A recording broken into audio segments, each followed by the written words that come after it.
Welcome into the 43rd episode of the Save Saturdays podcast. Will is on the move like normal as we start the show here today, eating some chips. Ryan's all decked out in his NASCAR regalia, and we're going to be talking a little bit of NASCAR. It actually made it into the main show topics this week, so we're excited about that, mainly because my favorite driver, only because of his watermelon car, did something crazy this week, so we'll talk about that. How you guys doing today? Oh, I'm doing great. You know, it's Thursday night. We got Thursday night football. It's almost the weekend. It's great. Life's good. Doing great too. You know, it's Thursday night. It's great. You know, we got World Series baseball, almost the weekend. Very good. You just copied me. But I didn't. Let's rewind the tape, Ryan.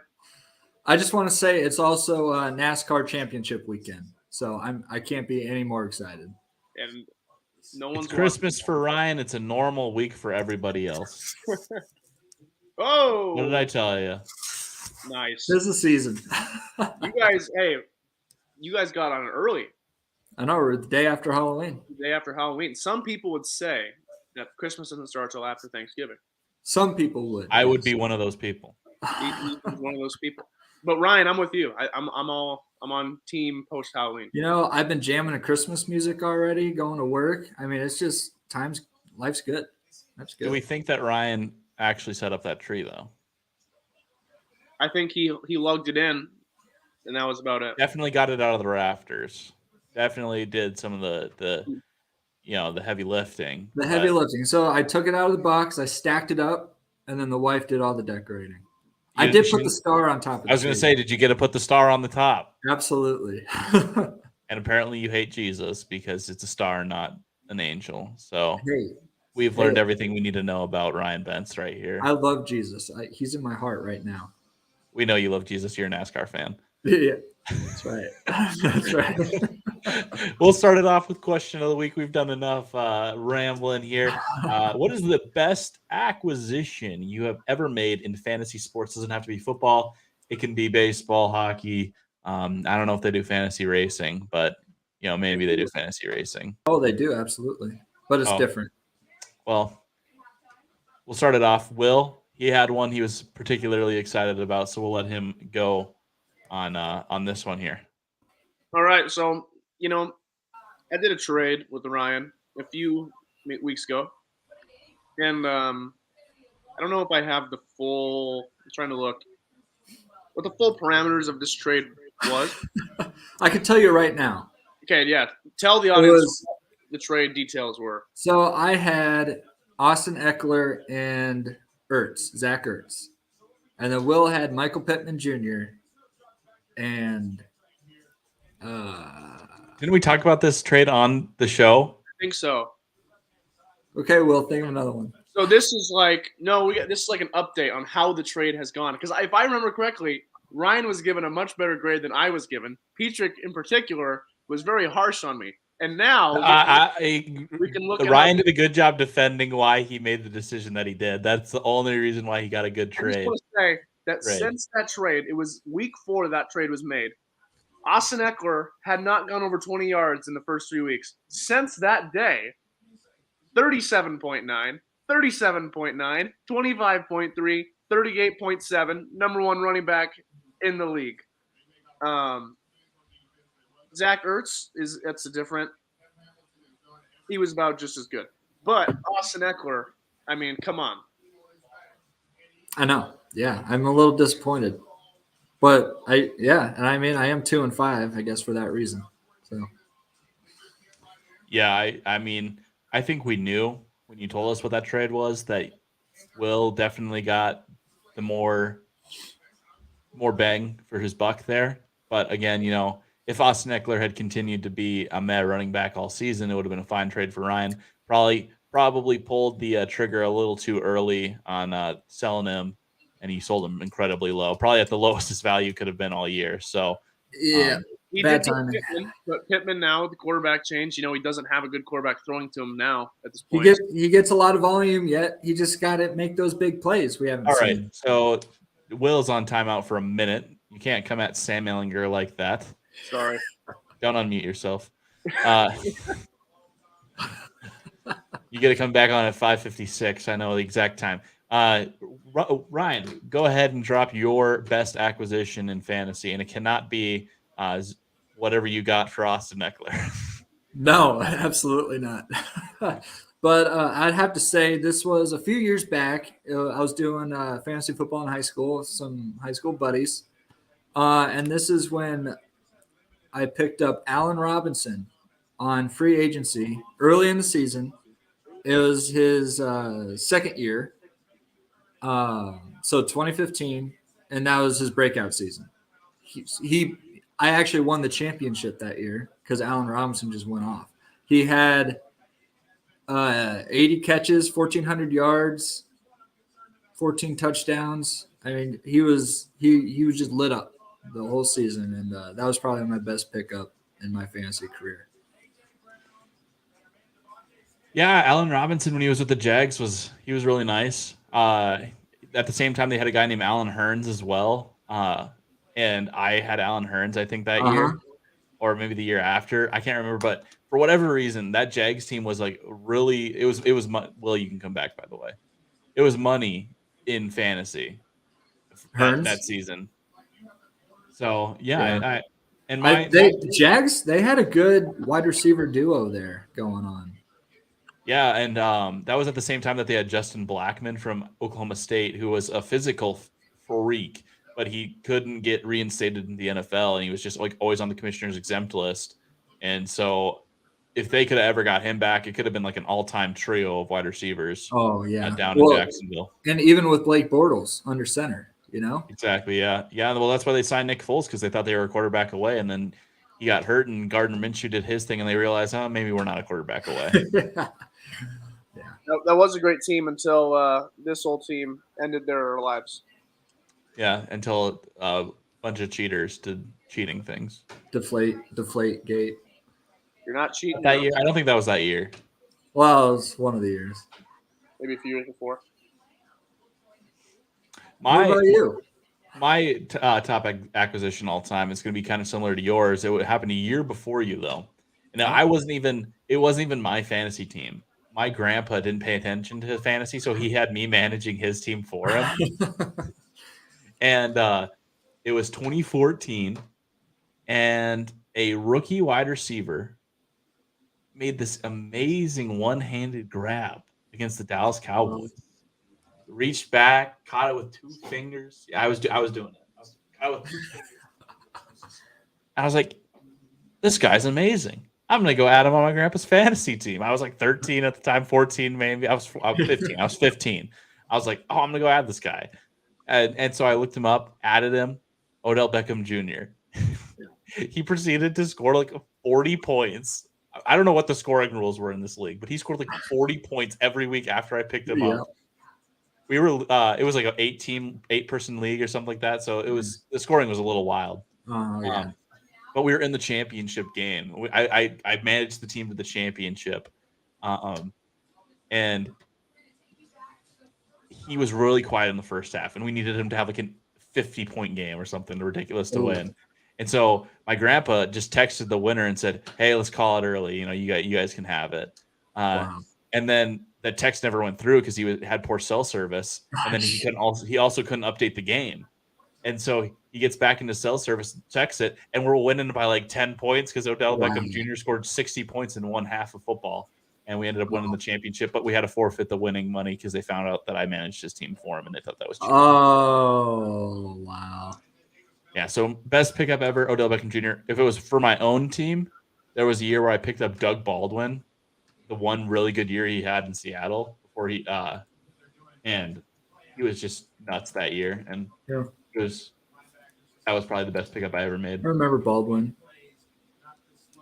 I think it was probably 2015, 2016. He was available on the waiver wire. Somebody dropped him early in the season because he started slow, and he just popped off, and I got a big break. So yeah, those are our question of the week answers. We'll go ahead and move on into our main topics. And the first one we want to hit is the one I teased at the beginning of the show. Ryan's going to be the lead here. I'm going to bring the energy, though, because my favorite NASCAR driver, for no reason other than he one time when I was watching had a car that looked like a watermelon. Yep. Ross Chastain. He didn't win. Ryan picked him to win, but he didn't win. No, I picked AJ Allmendinger to win, and he won. And he no. This race. Last week. This race. Yes. Ross Chastain. He's not going to advance to the next race, the round of 4 or something. I don't know, right? Round of 4? That's right. He's not going to advance to the round of 4. He needs to beat who? Denny Hamlin. Denny Hamlin. He needs to beat Denny Hamlin. So he slams his car up against the wall of the track and then just floors it and shoots around and beats him at the line. Ryan, NASCAR fan here. Have you seen anything like that before? Oh no, nobody's ever seen like that happen before. I mean, it's a video game move. I mean, that's what everybody called it. Ross Chastain with the video game move advances to the championship 4, to the round of 4. And at the line, final lap, at the line, floors it in the corner. Everybody's going, 50 miles per hour on the curve, and he's going 100 miles per hour against the wall, and he just beats Denny Hamlin by 100th of a second. Gets in, locks himself into the championship 4. Nobody's ever seen it before. Announcers were going crazy. Fans were going crazy. I was going crazy. It was something to see for sure. So what he said afterwards is he even said it was a video game move. He's like, every time I see the video, it seems a bit unreal. I had nothing to lose and everything to gain. And then he said he learned it by playing NASCAR 2005 on the GameCube growing up. He said he would always do it on that video game. And so yeah. I don't pay attention to NASCAR. I follow Ross Chastain on Instagram, and all of a sudden NASCAR posted something and tagged him in it or something so that it showed up in my feed. And I was like watching, I was like, why is NASCAR on my feed? All of a sudden, it's just like a normal race. The car like barreling black smoke comes burning around the corner. It didn't look real. It did not look real. You have cars going super slow around the corner. He's just a bullet along the wall. It just didn't look real. It was just a situation where, so drivers have done this before, but only in simulation. So they just like, okay, what if we took the wall in a desperate need to win situation? So they've tried it. It worked, but they'd never dare to try it in real life. And this was a situation Ross Chastain needed. He needed to advance. So, because he was there, he was right there. He was 2 positions away. So he drops the gear to 5th and lets go with brakes. He didn't even have his hands on the steering wheel, and he just rode the wall the whole way in, and he did it. Well, maybe you've already said it, but what was like your first thought? Because you said you watched the race. So what was your first thought when you had money, you had staked your reputation on Ross to win, and what was going through your mind when you were watching that? So here's the thing. The cameraman didn't actually catch Ross live in the moment. So we're all set on Bell. Christopher Bell won. So, and he actually needed to win that race to advance because he was way below the cut line. So he was in a must-win situation as well. So he got that job done. He's advanced to the Final 4. So they're all focused on Bell. And then you hear everybody screaming, Ross Chastain on the wall. And then they just shot Chastain and Denny Hamlin crossing the finish line. Ross Chastain easily advancing. And my thought was, what just happened? I couldn't even, I was speechless. I mean, I had to, my eyes were glued on the TV. I'm like, can I show the replay? Show the replay. And they did. And he just whipped it into the wall. And I was just, I don't know. I was laughing out loud. I was just flabbergasted. Yeah, I was as someone who does not know NASCAR, I was like, I would watch NASCAR if somebody did that every time. And that's the question. Are more drivers going to do it now because of it? What do you think? Yeah, so a lot of other drivers have asked the same question. Is it going to be good for the sport moving forward?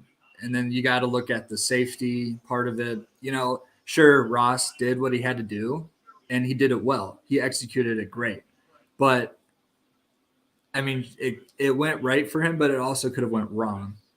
And if he would have done 1 or 2 small things differently, it could have been, way bad. I mean, he could have he could have hit the safety gate on the wall and his car could have flipped, or pedestrians against the fence could have got debris or whatever. But none of that happened, fortunately. But moving forward, it's definitely a question that NASCAR officials need to look into, and drivers as well. I don't think we'll see it as often because there's not going to be a whole lot of scenarios where they need to ride the wall to either win or advance in the round of playoffs. I don't think we'll ever see anything like that, moving forward. Do you think that there'll be any like legislation that outlaws it? I don't think so. No, I don't think there will be any NASCAR rules that won't allow drivers to use the wall. I mean, there's a lot of, actually, I've read some comments on social media and just to see what other fans are saying, and there a lot of them expressed how they thought is the wrong move. You can't use anything other than your car to advance. And yeah, it's funny because I saw this post also that Ross Chastain during the regular season, he would wreck some people on purpose, but he would say it was on accident. But anyways, I saw this tweet that said Ross Chastain actually wrecking himself to win, or wrecking himself to win to move on. And, maybe sometimes that's what it takes. You can't wreck other people to win, but you can wreck yourself to win. But I thought that was funny. But I don't know, as rules go, I don't think NASCAR will do anything about it. They'll let the drivers deal with it. Yeah, and he's a watermelon farmer. That's why he had a watermelon car. He's called the Melon Man. And so now, because that was such a desperation move, it was like a last-second heave to the end zone when you're down by, 4, 5, 6 points. In football, they call that a Hail Mary. Well, right. It was the wall ride is now the Hail Melon.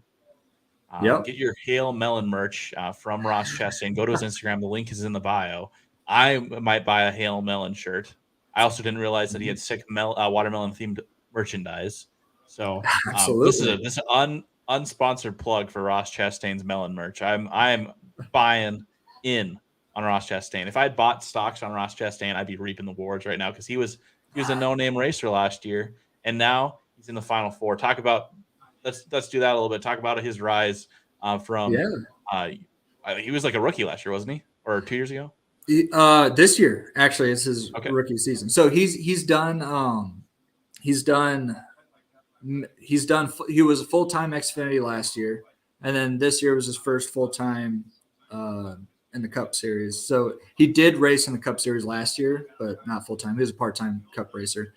So this year was really his first, and he's with Daniel Suarez on Trackhouse Racing. So this is also Trackhouse's first.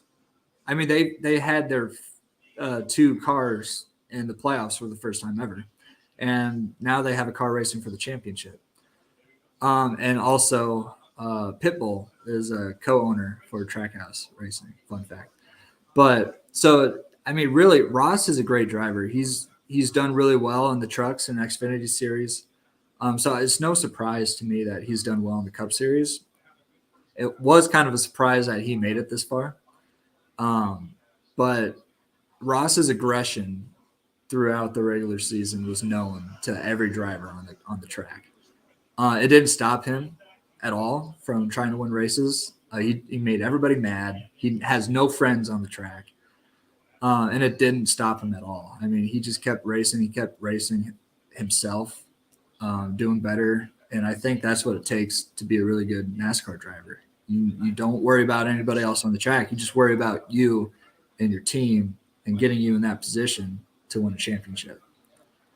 Well, it's been quite enjoyable to experience something incredibly unique in sports this week. Even as an outside observer, I'm sure you're loving the fact that I'm interested in NASCAR for once. Absolutely. Why don't we do this every day? Let's talk about something NASCAR every week like this. We talked NASCAR when you had your own show. I was there on the mic with you. You're the one that ended the show. All right. All right. We'll go ahead and add Will back in since he looked like he was maybe in a Canes coma for the NASCAR discussion. We'll go ahead and move on to Nebraska. Twitter was quite excited today as it seemed like there was going to be a Board of Regents meeting. There was going to be an announcement. Matt Rhule was going to be introduced as the new Nebraska head coach, disgraced Panthers head coach, or former head coach, Matt Rhule. Will, we'll go ahead and start with you because we haven't heard from you in about 14 minutes. So, Will, Matt Rhule as head coach, how does that shake you? I don't like it. I don't like it, Ethan. I don't know. It's not bad. He was a good college coach. He did good things at Baylor. Just was in over his head in the NFL. Some guys just aren't meant to go to the league. I mean, even Nick Saban didn't work out in the NFL. Like, it is a long list of guys that were successful in college that were not good in the NFL. So that doesn't speak anything about him. But I'm on the Mickey Joseph train right now. So I'm willing to hire from within. But I mean, if we do hire him, I'm not going to be totally upset. So yeah. Are you at all weighing in the fact that he was successful at Baylor, given the scandal and circumstances that he entered that job at? You know, Art Briles' sexual assault scandal program, a lot of transfers out. You know, I don't think a lot of people would have liked to have sent their kids to Baylor after all of that came out, but yet Matt Rhule is able to come in and resurrect the program and, you know, take them to a Big 12 championship in which they gave Oklahoma a run for their money with Lincoln Riley and I believe Kyler Murray as the quarterback. So is that at all something that you consider when you say you're not a fan of Matt Rhule as the Nebraska head coach? It's definitely something to consider. I mean, what he did there was very impressive. I mean, it reminds me a lot of what I can't remember the Penn State, whoever took over after Paterno at Penn State. It was kind of a similar situation. Bill O'Brien. What was that? Bill O'Brien. Yeah, Bill O'Brien. I'm off track. I mean, yeah, it's a tough situation. If you can win in that, you definitely shows what you are as a coach. So I guess if we're just looking at him, Matt Rhule, I'm not mad if we hire him. Obviously, because we know we can do a lot with a little. But at Nebraska, I think he's going to have a lot to work with. But if we're comparing him to, say, like a Mick Joseph or other candidates, I would say he's not my top option. But I wouldn't be upset. You know, he looks like a good guy. So who is your top option? I can't imagine it's still Matt Campbell like it was a couple of weeks ago. I mean, he's had just about the worst stretch of any coach other than Scott Frost ever. He's not doing too well right now. He's definitely not my top option, only because Mickey Joseph is. After that, Matt Campbell's probably still in it. I think Matt's just having a rough time at Iowa State. It's the Big 12 is very talented right now as a conference. I would say this is the most depth the conference has had in a very long time, where it's not just Oklahoma and Oklahoma State just running through it. So I think Iowa State also at that same time just has one of the worst teams they've had in a few years. You know, I don't think they had a great roster. So I think Matt Campbell's just not working with a lot. But Mickey Joseph, definitely my top option right now. Obviously, want to see how the season plays out and see how he plays against some of these tough teams. But he's definitely shown like there's been obvious improvement in our team from the second he took over. And I just like his demeanor. I like, you know, even though he had the violation, I like him at the podium. I think he looks like he's a great players coach too. And I think that was always Scott's thing. And I don't think he had a great relationship with the players. I think Mick really does, and I think he would be – it sounds like he's going to be a fantastic recruiter. As we already know, he's brought in some transfers, you know, Trey Palmer to be one of them. So I think looking 10 years down the road, I think if I'm picking one guy to turn this program around, I mean, I'm liking Mick. No concerns given the fact that he has not exactly had – a whole lot of success as the Nebraska interim head coach, and he hasn't had any Division I head coaching experience? None of that Mickey Joseph. Well, I mean, everyone has to start somewhere. You can't have your first coaching job without having your first coaching job. So, he's got to get into a little bit, and he took over a really nasty situation. But I mean, I think if you watch the games before he was the coach, and now you watch him now, it's a totally different football team. I think the Purdue game, for one, it was the biggest game. What really, Rutgers and then Purdue were the two games that really sold me on Mick. One, Rutgers, that's a game where it's an ugly football game. Both teams suck. No one deserves to win it. It happens to even the good teams. Sometimes you got to win ugly, but Scott never won ugly. When he got in those games, he would fold. We would have a turnover, and we still had those turnovers. Casey had a bad one in the first quarter, but we found a way to pull it out. And then Purdue, high-powered offense, Aiden O'Connell on the road in West Lafayette, very tough place to play. And while we did lose, we were very competitive, and our offense was very explosive. I mean, Trey Palmer breaking the school record, and we stayed in it. There's too many times we've seen Scott's teams where we'll play a high-powered offense on the road. Their offense will get going. We might have a turnover, and then in the first quarter, the game's over. And we might look like we're in it, but the guys just look defeated, and they look like they're ready to go home. At Purdue, we were never ready to go. Till the clock hit 0, we were flying, and the offense was going, and we actually looked like we wanted to keep fighting and play another quarter if we were allowed to. And I like that. So, You didn't think the team looked defeated when they only mustered 40 yards in the second half of Illinois? I thought that they just had no energy. That spaghetti noodle going up against the Illini there in the second half after Casey Thompson went down, that needs to be considered. If he's a great motivator, he should have been able to motivate the team and rally them around Casey's injury. And now we're hearing that Chubba Purdy played the entire game hurt. Why are we playing Chubba Purdy hurt when we have who proved to be a perfectly fine option last year against Iowa in the first half before absolutely falling apart in the second half? Why what are we doing putting out an injured quarterback? And then also we hear that they didn't even plan for Chubba Purdy. They didn't have a game plan for him being in the game. There are some startling things about the last game against Illinois that I just think need to be considered a little bit. Mickey Joseph. I mean, we definitely didn't play our best game, but that was a very good football team in Illinois on both sides of the ball. Our starting quarterback got hurt early. I mean, it's just one of those games. But like I said, that's a game also. The quarterback stuff, I don't know about Brock Purdy. And personally, I just don't think anyone under Casey is very good. Sorry, Chubba. Brock plays for the San Francisco 49ers. Yeah. So, I mean, yeah, not his younger brother. I don't think any of those guys are really just that good. I think Mick is going to – the second he has an opportunity, he's going to recruit some better quarterbacks in. I think his recruiting ability will fix that over time. I think he's just got to work with what he has right now. And Casey getting hurt early just kind of screwed it all up. Hopefully, whoever we get is better than the guy we are getting rid of. Ryan, did you have any thoughts on Nebraska's next head coach?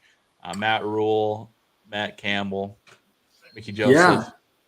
No, so going back to Matt Campbell, he's got a very young team. I believe his quarterback is true freshman, Deckers, maybe Hunter Deckers, yeah. So young offense, on both sides of the ball. And Big 12 it's really a powerhouse conference now. I mean, even Steve Sarkisian, Texas head coach, said that the Big 12 is almost like the NFL now. I mean, you really don't know who will come out victorious at the end of each game. So, I mean, as we've seen, Oklahoma State beat Texas by 7, and then next week you see Kansas State shutting them out 49-0, 48-0. I mean, you never know. It's all about the atmosphere of it's all about the atmosphere of, if you're playing home or playing away. But I think Matt Campbell he's been struggling. He can't seem to win with his team, but then again, it could be another rebuilding year for him. But I still think Campbell might be a strong option for Nebraska, just because he's had success in the Big 12. He's a good coach, but now going on to the other Matt Rhule. So looking at some of his, looking through his career, he started at Temple and then went to Baylor. And throughout his tenure at both those schools, he was top 10 in defense. His defense was, reeling in the sacks,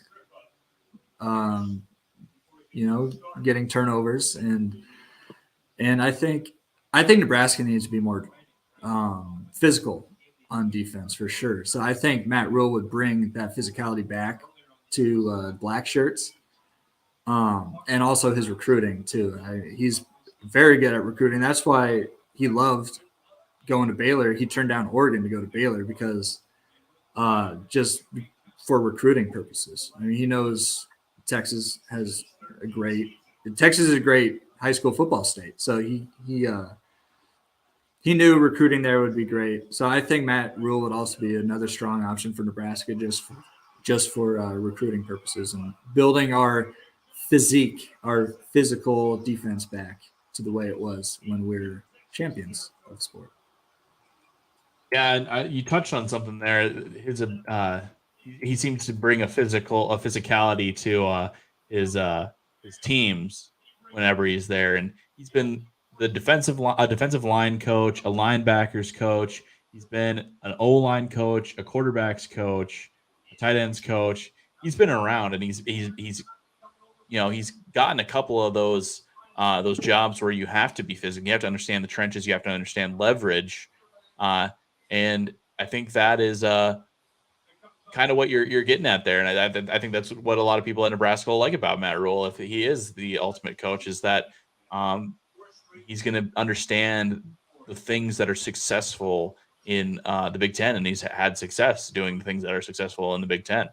And I think Will's shaking his head. So clearly he's on the Rhule train. And we're ready for the Huskers Rhule shirts.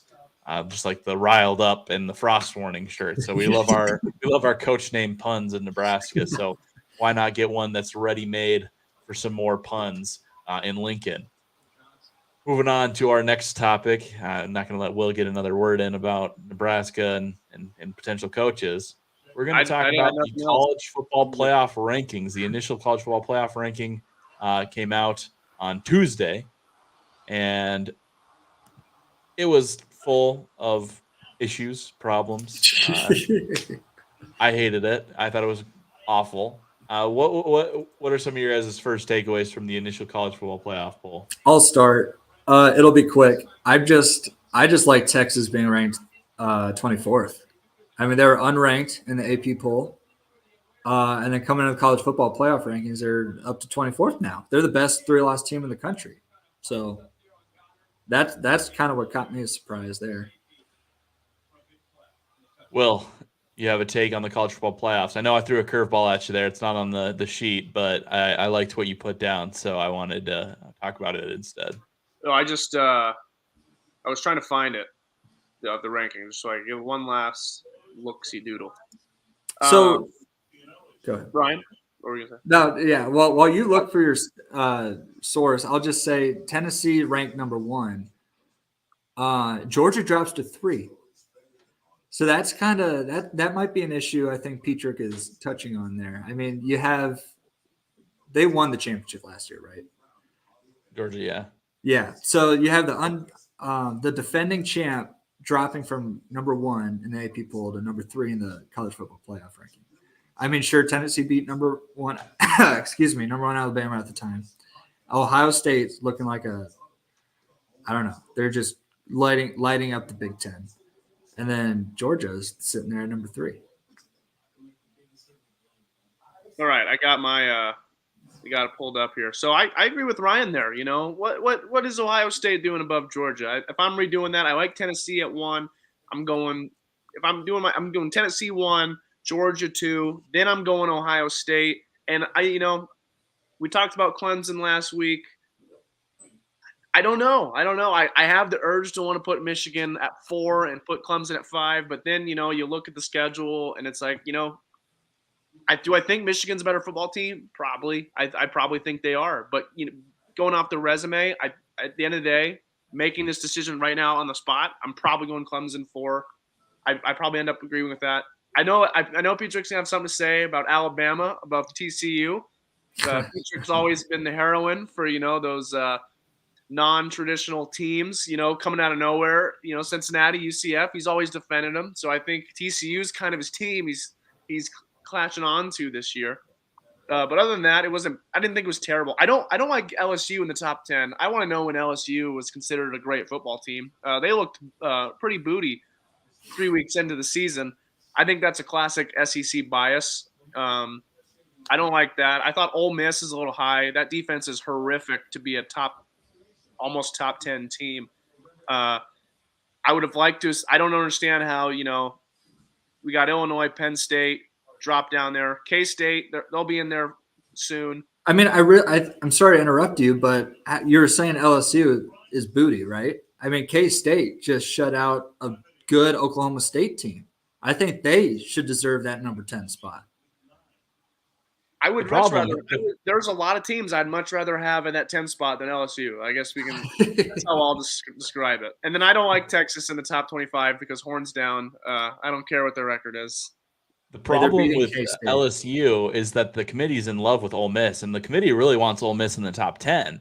But LSU just beat Ole Miss. Joel Klatt talked about it on his podcast yesterday, and he was just basically saying that the committee wants Ole Miss to be ranked highly, and so they have to put LSU high because head-to-head LSU beat them last week.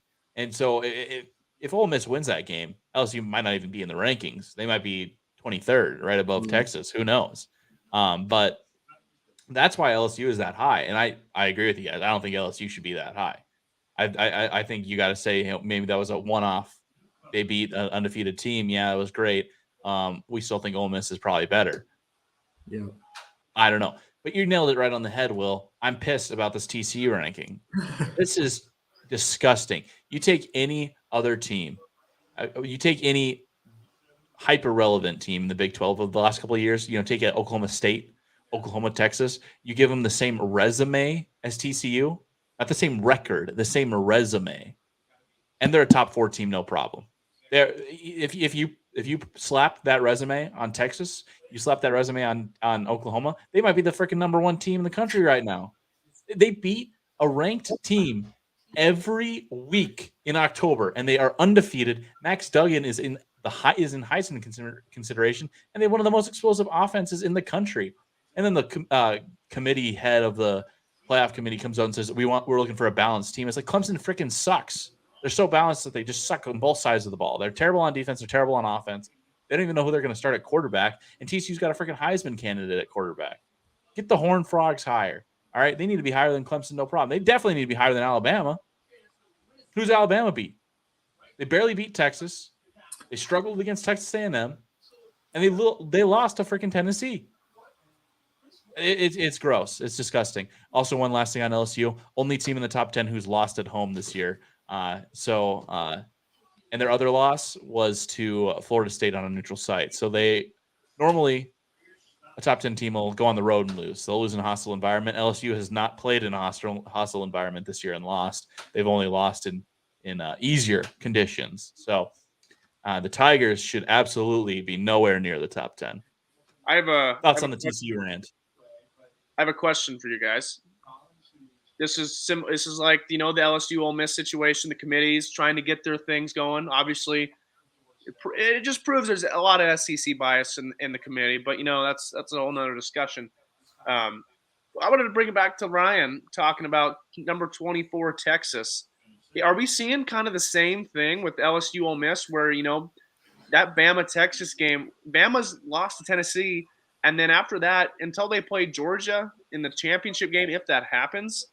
I don't think Ole Miss is good enough, to put a lot of respect on Alabama's resume. I think that's a 4-loss, 5-loss team once they get into the tough part of their schedule. Is the committee overselling Texas to make that Bama resume look good for the playoff committee here in 5-6 weeks or after the SEC championship game? Maybe they do lose that SEC championship game. That's an interesting take. Yeah, they might be. They might be. I just because you look at it, it's a 5-3 Texas team with multiple bad losses. The Bama loss is a good loss, but Texas Tech, and overtime, double overtime, and then you have the loss to Oklahoma State at Stillwater. I mean, and that was a touchdown score. And then now you got Oklahoma State getting absolutely destroyed by Kansas State.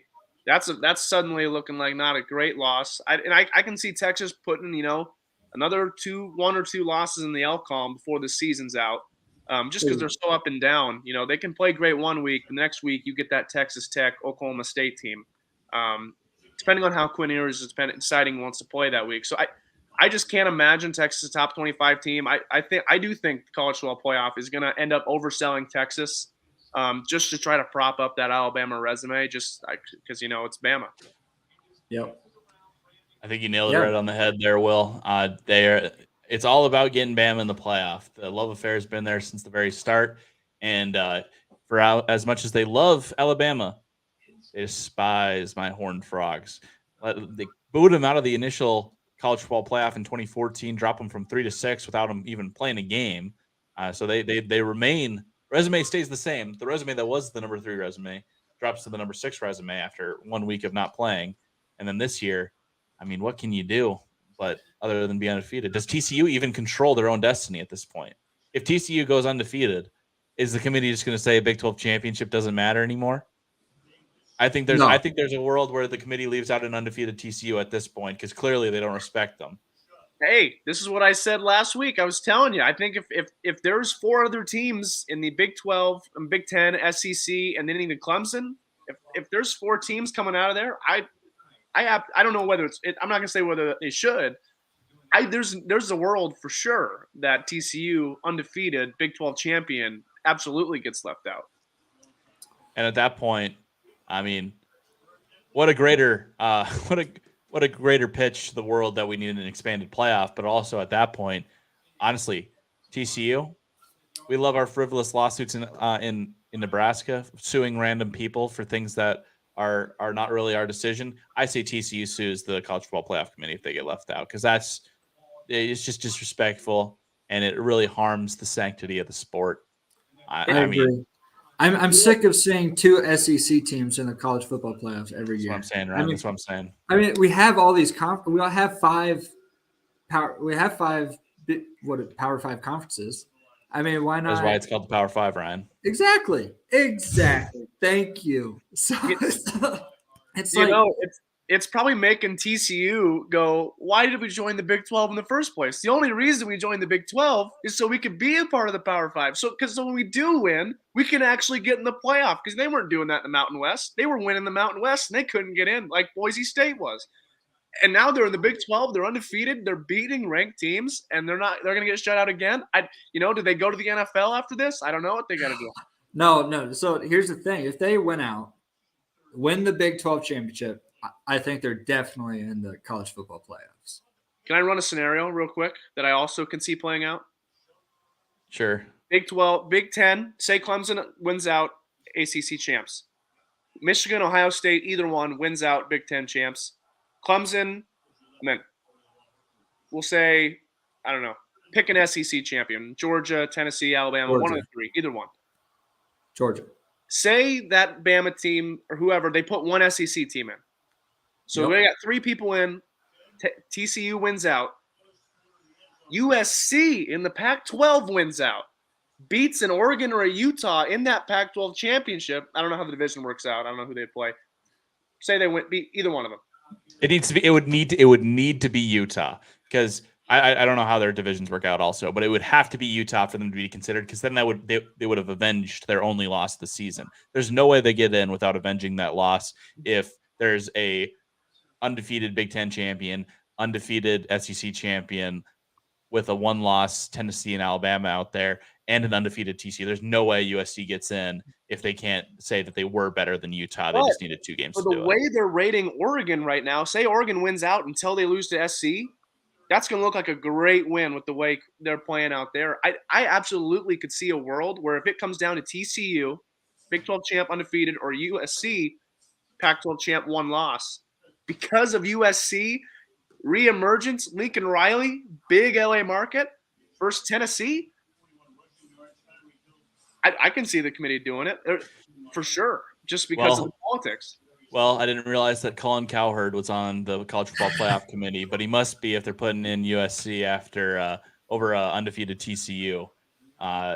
We'll go ahead and move on. We'll wrap up the show with our Saturday's Heroes, pump the brakes, hit the gas, and Ryan's segment as well.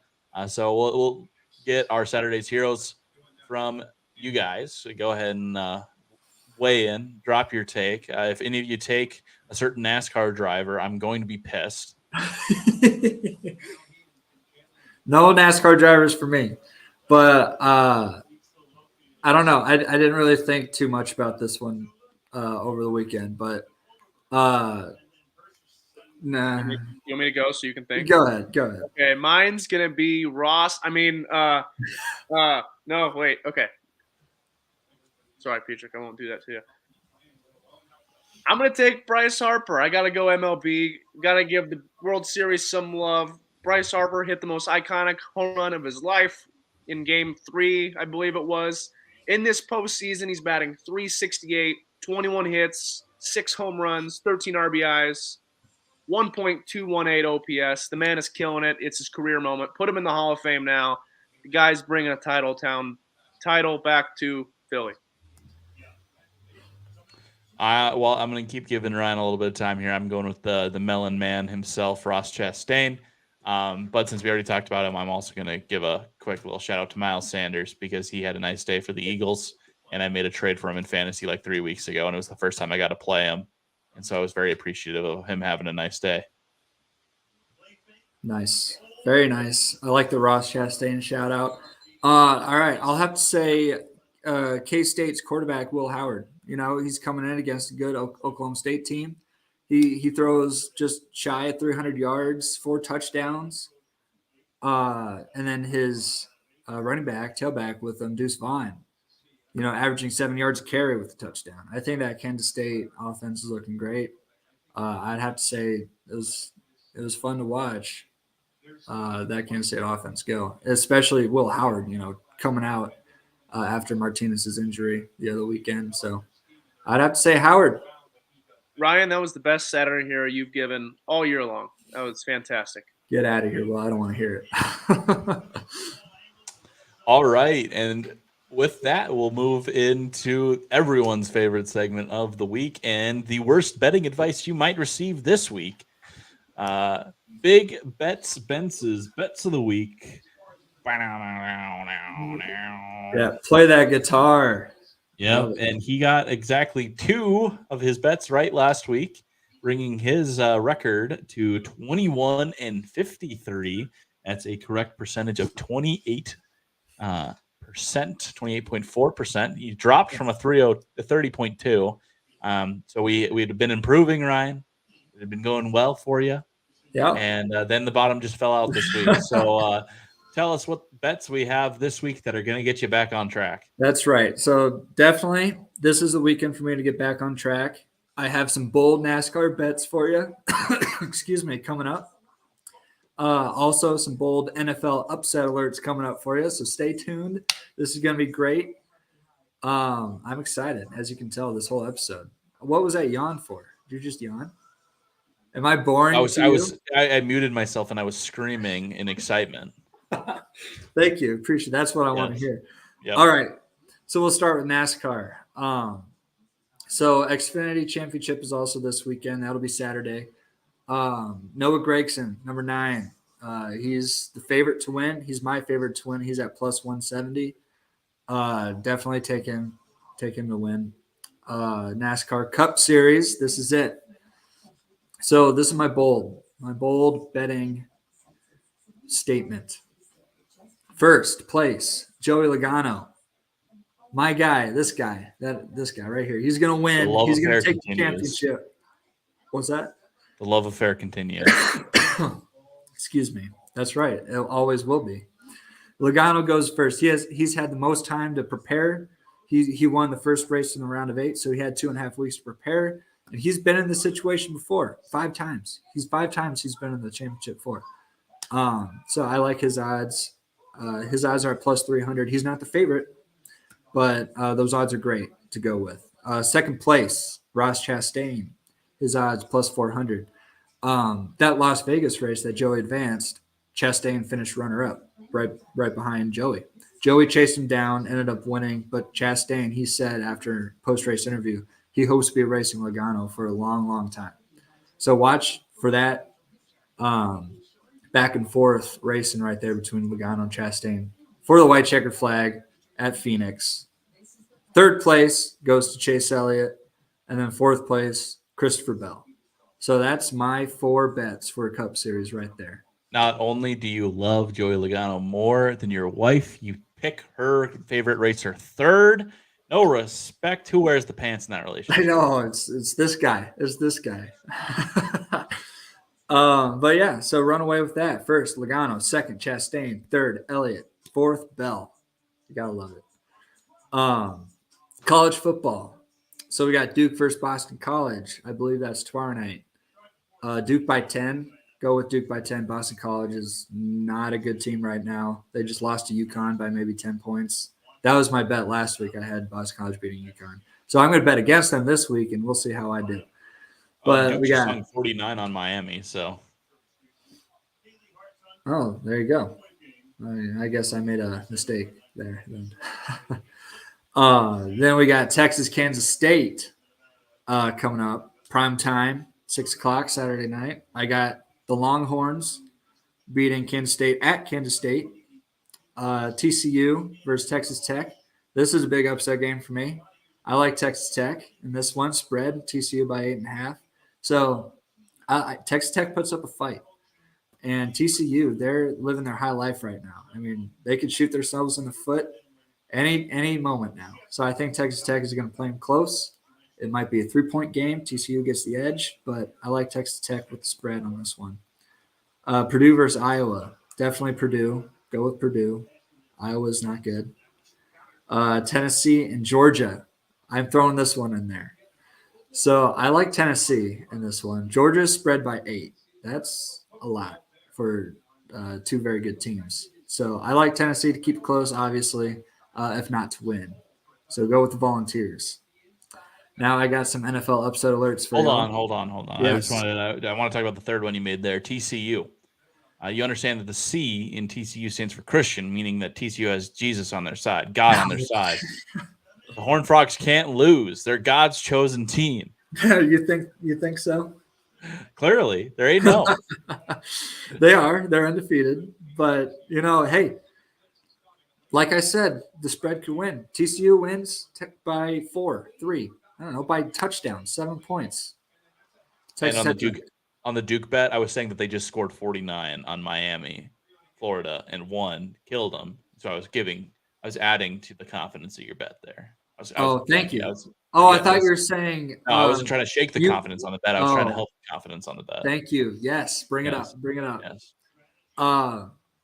Does Will want something to say? No, he said the cut. Oh, did he drop in? He did. He wants in. There we go. Welcome. He's muted. He muted himself. You want to unmute yourself? You said TCU has God on their side, but you know what they say? There is God, and then there's the college football committee, and they do not have the latter on their side, Ethan. So we'll see. Thank you for that input. Yes. There's heaven, hell, and the college football playoff. You can only get in one. Oh yeah. Put it on a shirt. Yeah. So NFL now. Packers versus the Lions. Green Bay's favored by 3.5. Lions are a 1-win team. I got to go with the Lions on this one.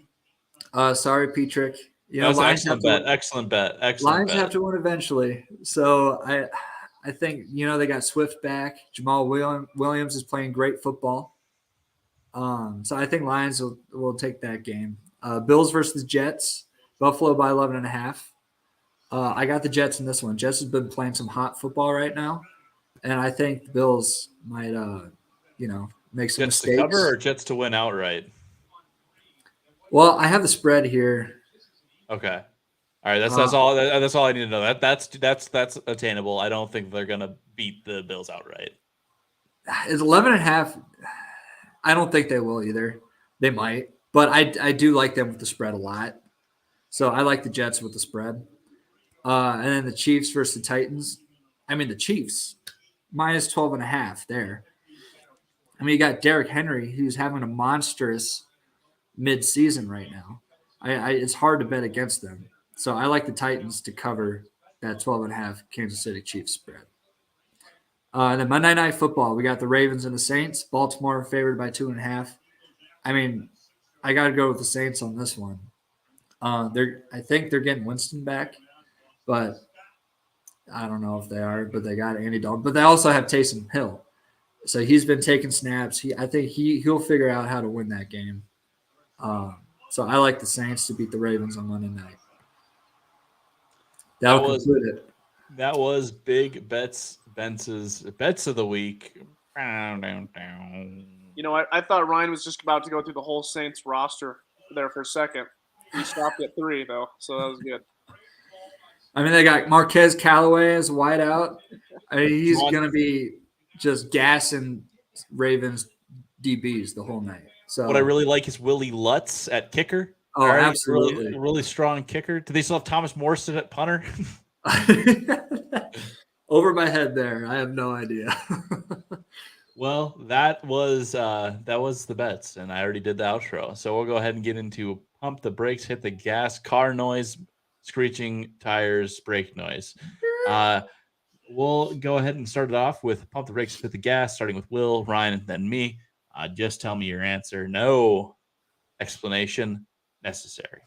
David Pastrnak. Me on that one. David Pastrnak is the best player in the NHL. I got to have a little back with this one. Yes, hit the gas. Also, go look at his goal tonight. It was the best goal of the season. That's just a fact.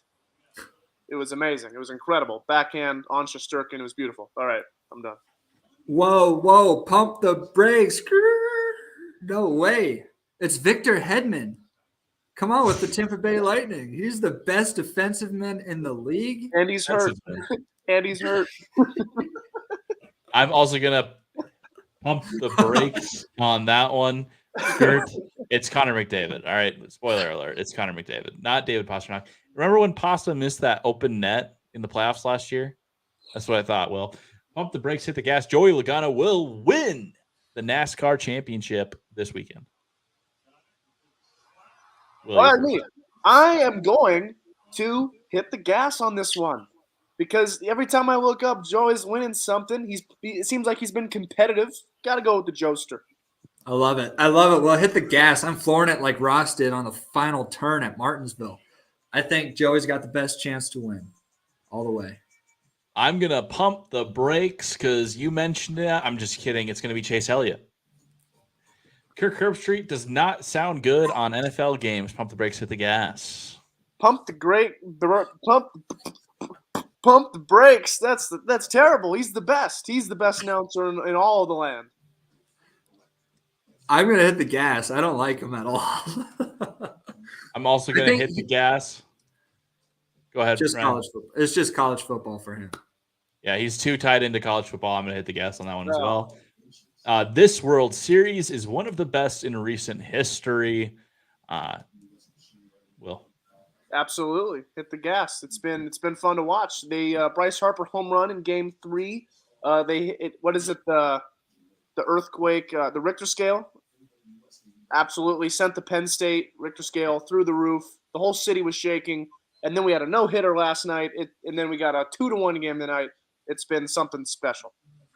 No, we got to go back to 2019 when the Washington Nationals won. That was the best series to watch. They're the underdogs, and I was there. I was in town to see it, so it was fun. Yeah, I mean, you said one of the best World Series in recent history, so I'll go ahead and hit the gas. It's not the best; it's one of the best. Hit the gas on that one. Bruins are the best team in the league. Will? Absolutely hitting the gas. You can tell that I made they're 10-1 after absolutely walloping on the Rangers tonight. There's no doubt in my mind, and anyone else's mind, they are the best hockey team in America and Canada at this very moment. I'm going to say pump the brakes. Go with the Carolina Hurricanes. I am going to hit the gas right now. There's no denying the Bruins are the best team in the NHL, but we'll see if that lasts all season long. They're just hot right now. We've seen the Buffalo Sabres win the first 5 games of the season, be atop the Eastern Conference rankings, and finish with the number 1 overall draft pick. So be careful on getting too excited in Boston. Last up, the Kings will beat the Blackhawks tonight. I believe it's 1-1 in the second period. So what are we saying, Will? I think it was 0-0 when I looked at it, but it's 1-1. It's 1-1, 17 minutes into the third, or 17 minutes left in the third. The Kings. What did I say? Was it hit the gas on the Kings. Velarde, who's on the fantasy squad, is gonna score tonight and win. Hit the gas. Oh yeah, I'm hitting the gas. Let's go Kings. I'm right with Will. It's going to be a Velarde party in LA. And it's in Chicago, actually. It's going to be a Velarde party in Chicago. My King's going to get the win. I don't think Jonathan Quick's going to let another goal in all night. And it's going to be a nice win that I'm going to be able to rub in Cherry's face when he comes back on and joins us next week. But that was the 43rd episode of the Save Saturdays podcast. Thank you for tuning in. Thank you for joining us. Be sure to tune in next week on either Wednesday or Thursday. Subscribe, actually, to the channel so you get notified when we go live. And then you can tune in every time we're live. Drop your comments below to let us know what you thought about the episode. Thank you for watching. Go ahead and wave if you're going to tip your hats. What will you do? We'll see you later.